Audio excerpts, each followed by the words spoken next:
প্রিয় শিক্ষার্থীরা, এই নোটিফিকেশনটি সকল ছাত্রছাত্রীদের জন্য ত্রিপুরা বিশ্ববিদ্যালয়ের পক্ষ থেকে আজকে 31 জুলাই 2026 তারিখে ত্রিপুরা বিশ্ববিদ্যালয়ের অফিসিয়াল ওয়েবসাইটে পাবলিশ করা হয়েছে।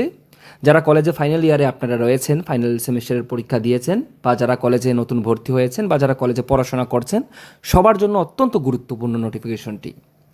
যারা ডিগ্রি কলেজে পড়াশোনা করছেন আপনারা জানেন আমাদের বর্তমানে শিক্ষা ব্যবস্থা এনইপি 2020-র যে নিয়ম রয়েছে সেই অনুযায়ী চলছে। তো কোনো ছাত্র বা ছাত্রী যদি চায় যে ডিগ্রি কলেজে 6টা সেমিস্টার পড়াশোনা করে, অর্থাৎ 6 সেমিস্টার অবধি পড়াশোনা করে সে কলেজ ছেড়ে দেবে আর কলেজে 4 ইয়ার পড়বে না, তাহলে তাকে কি করতে হবে? বা কেউ যদি চায় যে কলেজে 2 বছর পড়াশোনা করে, অর্থাৎ 4th সেমিস্টার অবধি পড়াশোনা করে যদি সে পড়াশোনা ছেড়ে দিতে চায়, কলেজ থেকে চলে যেতে চায়, এক্সিট নিতে চায়, তাহলে তাকে কি করতে হবে? এখানে সেটাই বলা হয়েছে। প্রথমত বলা হয়েছে যে যারা আপনারা 6 সেমিস্টার অবধি পড়াশোনা করেছেন বা 6 সেমিস্টার অবধি পড়াশোনা করে কলেজ থেকে বেরিয়ে যেতে চান, আপনাদের কি করতে হবে? প্রথমত আপনাদের কিছু ক্রাইটেরিয়া ফুলফিল করতে হবে। ক্রাইটেরিয়া প্রথমে যেটা থাকছে সেটা হচ্ছে আপনাদের 1st সেমিস্টার থেকে 6 সেমিস্টার অবধি প্রত্যেকটি পেপারে আপনাদের অবশ্যই পাস করতে হবে, অর্থাৎ কোনো পেপারে ব্যাক থাকা চলবে না। যদি আপনি 1st সেমিস্টার থেকে 6 সেমিস্টার অবধি প্রত্যেকটা সাবজেক্টে পাস করে থাকেন এবং আপনি যদি ইন্টার্নশিপ করে থাকেন, যেটা 4 ক্রেডিটের ইন্টার্নশিপ রয়েছে, তাহলে কিন্তু আপনি কলেজে 6 সেমিস্টার অবধি পড়ে আপনি আর 4th ইয়ার না পড়লেও আপনার কোনো সমস্যা হবে না, আপনি বেরিয়ে যেতে পারবেন। সেক্ষেত্রে আপনাকে গ্র্যাজুয়েট ডিগ্রি দেওয়া হবে, bachelor of science, bachelor of arts বা ব্যাচেলর অফ কমার্স। আপনারা এই ডিগ্রিগুলি পাবেন। কি করতে হবে? প্রথমত কলেজের 1st সেমিস্টার থেকে 6 সেমিস্টার অবধি আপনাদের প্রত্যেকটা সাবজেক্টে পাস করতে হবে, কোনো ব্যাক থাকা চলবে না, এবং আপনাকে অবশ্যই একটি ইন্টার্নশিপ যেটা 4 ক্রেডিটের থাকে সেটা আপনারা যারা করেছেন আপনারা কিন্তু 3 বছর পড়াশোনা করে 6 সেমিস্টার অবধি পড়াশোনা করে কলেজ থেকে আপনারা এক্সিট নিয়ে নিতে পারবেন। সেক্ষেত্রে আপনাদের bachelor of arts, bachelor of science এবং ব্যাচেলর অফ কমার্স ডিগ্রি প্রদান করা হবে। কি করতে হবে, কিভাবে আপনারা সেটা পাবেন, সেটাও আমি আপনাদের বলছি। তারপরে এখানে বলা হয়েছে যারা আপনারা কলেজ 2 বছর অর্থাৎ 4th সেমিস্টার অবধি পড়াশোনা করে কলেজ ছেড়ে দিতে চান, এখানে আপনাদের জন্য বলা হয়েছে যে আপনারা চাইলে সেটা করতে পারেন যে 1st semester, 2nd semester, 3rd semester, 4th semester অবধি আপনারা পড়েছেন আর পড়তে চান না, তাহলে কিন্তু আপনারা কলেজ বাদ দিয়ে দিতে পারবেন। সেক্ষেত্রেও আপনাদের ইন্টার্নশিপের 4 ক্রেডিট কিন্তু আপনাদের অবশ্যই ক্লিয়ার থাকতে হবে, এবং 1st সেমিস্টার থেকে 4th সেমিস্টার অবধি প্রত্যেকটা সাবজেক্টে আপনাকে অবশ্যই পাস করতে হবে, কোনো ব্যাক পেপার থাকা চলবে না, এবং আপনাকে অবশ্যই ইন্টার্নশিপ যে 4 ক্রেডিট রয়েছে সেটা আপনাদের কমপ্লিট করতে হবে। সেক্ষেত্রে আপনাদের যে অ্যাওয়ার্ড করা হবে সেটা হচ্ছে diploma in science, diploma in arts, diploma in commerce, অর্থাৎ আপনারা ডিপ্লোমা পাবেন। আপনাদের যে অ্যাওয়ার্ড থাকবে, আপনাদের যে কোর্সের অ্যাওয়ার্ড দেওয়া হবে সেটা হচ্ছে ডিপ্লোমা ইন সায়েন্স, যারা সায়েন্সে পড়াশোনা করেছেন, যারা আর্টসে পড়েছেন আপনাদের দেওয়া হবে ডিপ্লোমা ইন আর্টস, যারা কমার্সে আপনাদের দেওয়া হবে ডিপ্লোমা ইন কমার্স।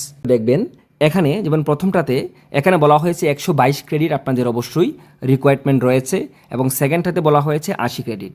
তো সেটা চিন্তার কোনো কারণ নেই। যদি আপনি 1st সেমিস্টার থেকে 6 সেমিস্টার অবধি সবগুলি পেপারে পাস করে থাকেন এবং আপনি ইন্টার্নশিপ করে থাকেন, তাহলে আপনার 122 ক্রেডিট এমনিতেই হয়ে যাবে। এবং যারা 4th সেমিস্টার অবধি পড়াশোনা করে আপনারা কলেজ ছেড়ে দিতে চান, আপনাদের জন্য প্রয়োজন থাকবে 80 ক্রেডিট। তো যদি আপনার 1st সেমিস্টার থেকে 4th সেমিস্টার অবধি সবগুলি পেপারে আপনি পাস করেন এবং আপনি ইন্টার্নশিপ করে থাকেন, তাহলে আপনার 80 ক্রেডিট এমনিতেই হয়ে যাবে। এবারে 3 নম্বরে কি বলা হয়েছে সেটা আপনারা এখানে দেখুন, যে বলা হয়েছে যে প্রভিশনাল সার্টিফিকেট এক্সিট গ্রহণকারী শিক্ষার্থীরা নির্ধারিত ফি প্রদান করে আপনারা কিন্তু আপনাদের প্রভিশনাল সার্টিফিকেট, অর্থাৎ আপনারা যে কোর্স করেছেন তার সার্টিফিকেটের জন্য আপনারা আবেদন করতে পারবেন। তবে তাদের কিন্তু অবশ্যই উপরের যে 1 এবং 2 নম্বর যে বলা হয়েছে সেগুলি অবশ্যই পূরণ করতে হবে। মানে আপনার সমস্ত কিছু ঠিক আছে, আপনার কোনো সেমিস্টারে ব্যাক নেই, কলেজেও আপনি আর পড়তে চান না, তাহলে আপনার এখন সার্টিফিকেট প্রয়োজন। সেক্ষেত্রে কী করতে হবে? আপনাকে অবশ্যই প্রভিশনাল সার্টিফিকেট এর জন্য আপনাকে কিন্তু আবেদন করতে হবে। এখানে আবেদনের জন্য বলা হয়েছে যে 4th অথবা 6ষ্ঠ সেমিস্টারের ফল প্রকাশের পরই বিশ্ববিদ্যালয়ে নির্ধারিত সময়ের মধ্যে সমার্থ পোর্টাল যে রয়েছে সেই সমার্থ পোর্টালের মাধ্যমে এক্সিটের জন্য আপনারা আবেদন করতে পারবেন। আবেদন করার আগে উপরের সকল যোগ্যতা পূরণ করা বাধ্যতামূলক। অর্থাৎ আপনারা প্রভিশনাল সার্টিফিকেটের জন্য আপনাদের যে সমার্থ পোর্টাল রয়েছে সেই সমার্থ পোর্টালের মাধ্যমে কিন্তু আপনারা আবেদন করবেন এবং ইউনিভার্সিটি থেকে আবেদনের জন্য একটা সঠিক সময় দেওয়া হবে। এই সঠিক সময়ের মধ্যে কিন্তু আপনাদের আবেদন করতে হবে এবং আবেদন করে আপনারা আপনাদের সার্টিফিকেট পেয়ে যাবেন। এখানে 5 নম্বরে আর একটা গুরুত্বপূর্ণ কথা বলা হয়েছে যে পুনরায় ভর্তি, রিএন্ট্রি। যেসব শিক্ষার্থীরা আপনারা এক্সিট নেবেন তারা পরবর্তীতে আবার সেম কোর্সে পুনরায় আপনারা ভর্তি হতে পারবেন এবং তৃতীয় বা পঞ্চম বা 7 সেমিস্টার থেকে আপনারা আবার পুনরায় পড়াশোনা কিন্তু আপনারা কন্টিনিউ করতে পারবেন। তবে সম্পূর্ণ কোর্স শেষ করার যে সময়সীমা বলা হয়েছে সেটা হচ্ছে 7 বছর।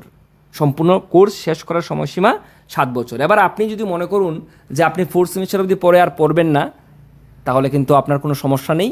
আপনি পরবর্তী সময়ে আবার 5th সেমিস্টারে এসে কলেজে ভর্তি হতে পারবেন সেম কোর্সে। এবার কেউ 6 সেমিস্টার অবধি পড়াশোনা করে আর পড়াশোনা করবেন না ভেবেছেন, তাহলে কিন্তু আপনি আবার পুনরায় আপনার যখন ইচ্ছা হবে 7 সেমিস্টারে এসে ভর্তি হতে পারবেন। তবে এখানে বলা হয়েছে টোটাল যে কোর্স সেটা শেষ করার যে সময়সীমা সর্বোচ্চ 7 বছর পর্যন্ত থাকবে আপনাদের কাছে।